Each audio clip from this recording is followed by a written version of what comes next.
I'm gonna share with you my secret formula to getting amazing pictures in any situation. Or at least most of them. It's like in SpongeBob how they have the Krabby Patty secret formula. This is the formula, but just for photographers. And that has nothing to do with SpongeBob. But if Plankton were here and if he was a photographer, he would want this formula. So I would trust this. I did this photo shoot with my friend Kendall. We went to a park and everything was so gray and ugly and literally dying right before our eyes. The trees are dying, the grass is dead. Everything's just clinging to life, like this photo shoot. So we're gonna bring it back to life by taking nice pictures and then leaving and never coming back to this park. After this photo shoot, I'm never coming back here, are you? No. So just to give you a visual of how very bare minimum and ugly this place is, and yet I still chose it to do this photo shoot.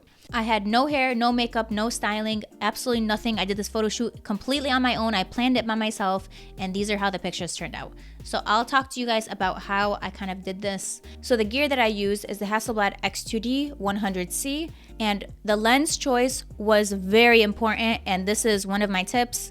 To choose a good lens for a shoot like this, because it's going to be maybe even a deal breaker for it's not a relationship, but you guys know what I mean, right? It's going to be very important. This lens is a 75mm lens. It's f3.4. So the 75 would actually be 59mm in a full frame camera. So that's the gear that I use for that photo shoot.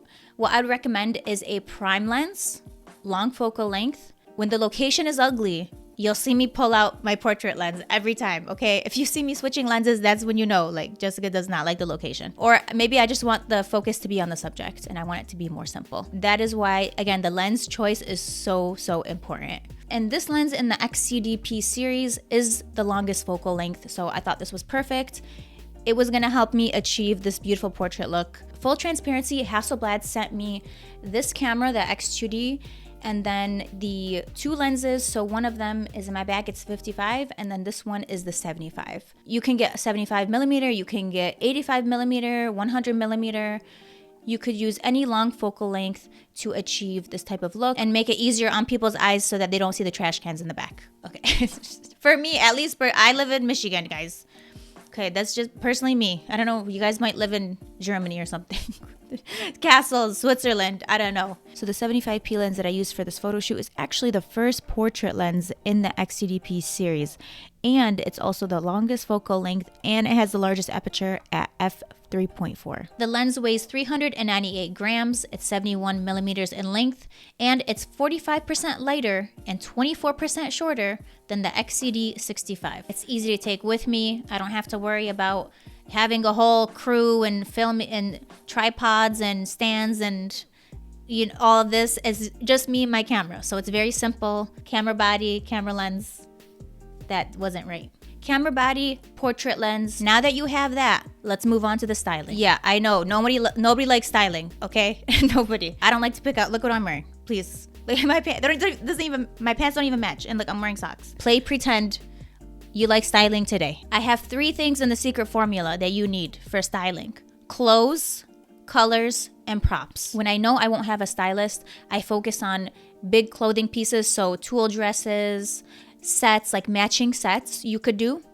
I go to the thrift store. I try to find, again, a lot of dresses because they're just easier to style. Something interesting, so start thinking about colors, big pops of color. So in my photo shoot with Kendall, I purposely chose this pink dress. It was on sale too. I got it for like $100. Bright pink. It was, roughly, I knew that no matter where I shoot this dress, it's gonna look good. So the focus was on the dress. So finding pieces like this, and again, you don't have to buy it online. You can go to thrift stores. They always have cool pieces. You just gotta look through the 27 racks.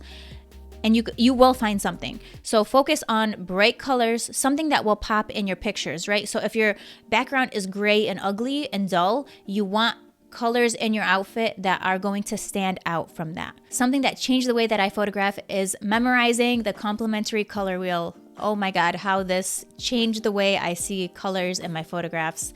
And now I'm better at coordinating the colors that the model is wearing with the location. That's another way to bring interest to a photo, is just, again, visually using colors.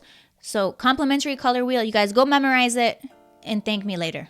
Before, I used to just put my models in anything. I was like, just wear this, neutrals. I used to do like neutral and just black all the time. And then I kind of got bored of it. I needed color in my photography. I love to edit and then seeing how the colors interact with the reds and the greens. So I started to use more color in the outfits that the models were wearing, and I saw an immediate difference in how my photography changed, and that the color just makes the images more eye-catching. People love to see like the big tulle dresses, and even they're not even really paying attention more to the background, but they're just in awe of the outfit. I had Kendall sitting on this picnic table, took a few photos, and they turned out absolutely amazing. Here's a closer look at these pictures so you can see how sharp and detailed they look with this image quality, and again, how beautiful the colors bring it all together. Using props is another great way to add interest to your photo without doing all that much. Okay, all I have to do is just bring something interesting and then have your model hold it. So these are two examples. I just grabbed them from my room, okay? A bunny, like a doll. Like, he's a little creepy, but he's cute, isn't he? Everyone says he's creepy, which, by the way, that's rude. He's not. You can have the model just simply just holding the doll, or like doing one of these, like, you know, something like this, just simple.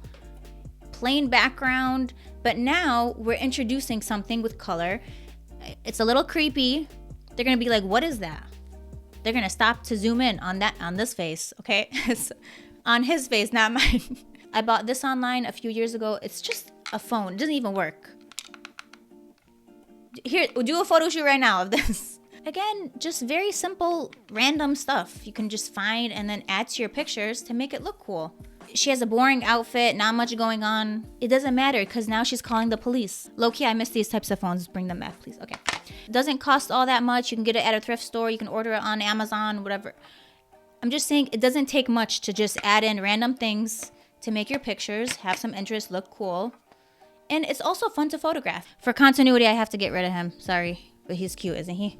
And I don't know why people don't use more props in their pictures. You should, like, I remember a photographer had a bowl of spaghetti in her pictures, which I loved, by the way. I love that so much because it's unexpected. You didn't expect to see that. Anything that makes you go, oh, that's kind of weird, that's what you should use in your pictures. That's, if you think it's weird, you should get it. Whatever it is, if it's a hat, if it's like a mask or something, or if it's a glove that's kind of weird, you're like, oh, I don't know about this. You should photograph that. Just do the opposite. If the location is nice, you don't need to do too much. It could be simple. If the location is ugly, you should wear something weird, exaggerated, bold. Big, like a big statement piece or something. Or you can also do something with a really bright color. That will also be enough if it's an ugly location. Like if it's a bright red dress, you know, that's enough. So you don't have to do too much. Or it could be like a wig that she wears, or she could be holding like a weird prop, or she could be holding like a big bag or something, like a furry bag. I'm just giving out ideas here. But it could just be little things that make your photos pop, that elevate your photography without you having to fly all the way to Scotland or something. Even though I wouldn't mind doing that right now. Sometimes as photographers, we're stuck at eye level, and just by switching your perspective, where you're positioned, like the angle that you're taking the picture, that can make all the difference. Those are great. Wow. Sam, come show this. Look at how these are coming out. So just by lowering my angle, look how beautiful those pictures come out with the sun hitting and the blue in the back. Are you getting that, Sam? You can't see on the screen. You can't? Okay, just take my word for it. It looks really nice. So what I did is, Kendall stayed sitting on the picnic table, and then all I did was just bend down, get a low angle, take the photo, and look at this difference, you guys. Oh, wow. That is beautiful. Yeah, those are awesome. All it took was me just, you know, bending my knees and then just pointing my camera a little bit. Look at the difference between eye level photos on this picnic bench versus the lower angle. You can see the colors. The blue in the low angle photo is so vibrant, and the pink is so vibrant. It goes very well with the blue. Try different angles, crouch down, get low angles, get weird stuff. It doesn't have to be perfect. Photography is all about experimenting and being an artist, and that could mean so many things. So try everything and see what you like. Those are all the secret formula ingredients. Hopefully you guys enjoyed this video and you don't feel so bad about not living in Europe. Unless you do, then Why are you watching this? You don't need this. You didn't need these tips because you live near a castle and you have cows free roaming in mountains. I'm done. I'm done. If you're watching this from Switzerland.